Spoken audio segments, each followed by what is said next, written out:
आइए सबसे पहले इस्लामी दस्तूर के मुताबिक मोहसिन इंसानियत नौश वज़्म जन्नत समा वज़्म हिदायत ताज़दार मदीना आमना के लाल नबियों में बेमिसाल यानी जनाब मोहम्मद रसूलुल्लाह सल्लल्लाहु अलैहि वसल्लम की बारगाह में दुरूद पाक का हदिया पेश करें और बुलंद आवाज से पढ़िए। अल्लाहुम्मा सल्ली अला सय्यिदिना मौलाना मोहम्मद बारिक वसल्लम सलातु व सलाम अलैका या रसूलुल्लाह सल्लल्लाहु तआला अलैहि वसल्लम। हर गुल के लिए रंगत, रंगत के लिए पर्दा, सूरत के लिए सीरत, सीरत के लिए पर्दा। क्या खूब बनाया है सतारे हकीकी ने, पर्दे के लिए औरत, औरत के लिए पर्दा। मोहतरम हजरात, हर मुकर्रिर, हर वाइज खुतबाए मसनूना के बाद किसी न किसी आयत मुकद्दस को या हदीस पाक को अपना उन्होंने सुख्न बनाता है।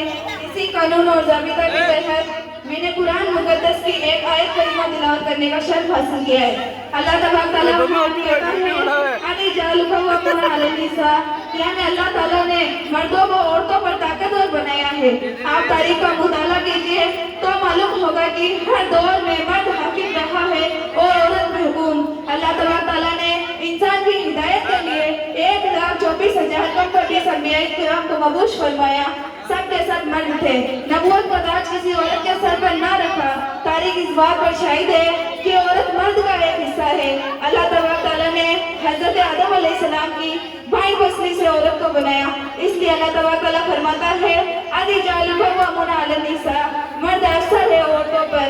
इस आयत करीमा का शानी नुज़ूल यह है कि साद इब्न रबी ने अपनी बीवी को किसी गलती पर एक तमाचा मारा तो हजरत साद इब्न रबी के ससुर सरकार मदीना अलैहिस्सलातु वस्सलाम के दरबार आलीशान में शिकायत लेकर गए तो ये आयत करीमा नाज़िल हुई कि मर्द अफसर है औरतों पर।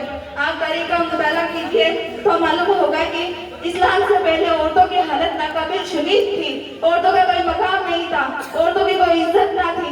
लफ्ज़ औरत गाली बन चुका था।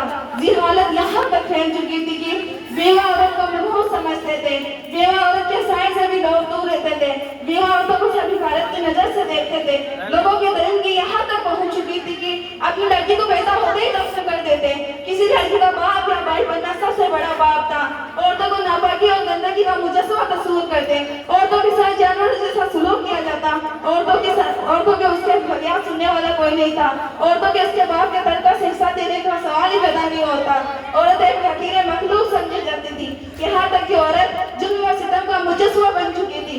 वानी इस्लाम जनाब मोहम्मद रसूलुल्लाह सल्लल्लाहु अलैहि वसल्लम जब इस दुनिया में तशरीफ लाए तो आपकी बदौलत औरतों को अपना खोया हुआ मकाम मिल गया, औरतों को उसका खोया हुआ मकाम मिल गया। सरकार दो आलम ने सल्लल्लाहु अलैहि वसल्लम ने औरतों के साथ हुस्न सलूक करने का हुक्म दिया। लोगों को बताया कि लड़कियां इसलिए पैदा नहीं की जाती कि तुम उन्हें जिंदा दफन कर दो, बल्कि लड़कियां इसलिए पैदा की जाती है कि वो तुम्हारी माँ बन सके, वो तुम्हारी बहन बन सके, वो तुम्हारी बेटी बन सके, वो तुम्हारी बहू बन सके, वो तुम्हारे घर की जीनत बन सके, वो तुम्हारे घर की रौनक बन सके। लोगों को बता दिया कि बेवा औरत को माशरे में जीने का पूरा हक है। आपने सिर्फ बताया ही नहीं बल्कि 25 साल की उम्र में एक 40 साल बेवा औरत से शादी करके बेवा औरत के मकाम को बामे उरुस तक पहुंचा कर दिखाया। तो जिस इस्लाम ने औरतों को उसका खोया हुआ मकाम वापस लौटाया, वही इस्लाम औरतों से कहता है कि तुम अपने घरों में रहो, बेपर्दा ना निकलो। पर्दा तुम्हारे लिए बहुत जरूरी है क्योंकि तुम नाजुक आईना हो, हल्की सी चोट तुम्हें चकनाचूर कर सकती है।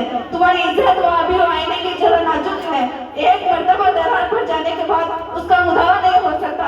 औरतों तुम फूल हो, घर तुम्हारे लिए चमन है। फूल चमन में ही जेब देता है, अगर फूल चमन से बाहर हो जाए तो मुरझाने लगता है। तो इस्लाम ने औरतों की हिफाजत के लिए पर्दे का हुक्म दिया कि पर्दे में रहने में ही तुम्हारी भलाई है। प्यारे आका सल्लल्लाहु अलैहि वसल्लम इरशाद फरमाते हैं कि 12 गुनहगार औरतें अल्लाह ताला के अज़ाब से नहीं बच सकती। पहला बेपर्दा यानी पर्दा ना करने वाली औरतें, दूसरा तेज ज़बान वाली औरतें, तीसरा हर वक्त मौत मांगने वाली औरतें, चौथा दीन का मजाक उड़ाने वाली औरतें, पांचवा चुगली करने वाली औरतें, छठा